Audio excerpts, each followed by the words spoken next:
Nouvelle étape dans l'enquête sur la tuerie de Chevaline avec la perquisition du domicile londonien des victimes à Claygate.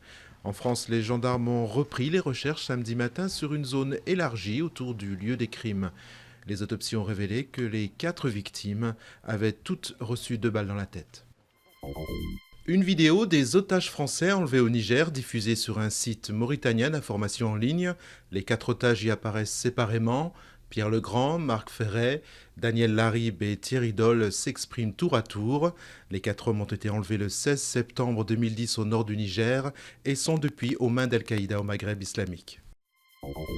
Un revers pour les insurgés, l'armée syrienne repousse après 20 heures de combat une attaque des rebelles contre une caserne à Alep où ces derniers étaient parvenus à s'introduire vendredi.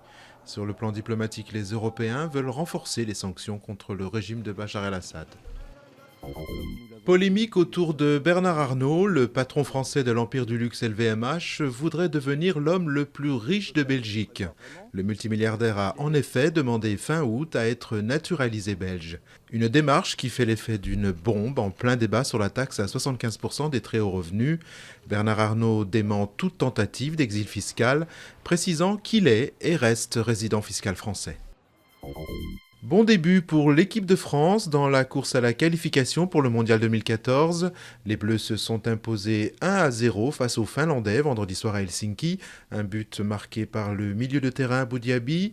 Prochain adversaire des Bleus, les Biélorusses, mardi au Stade de France.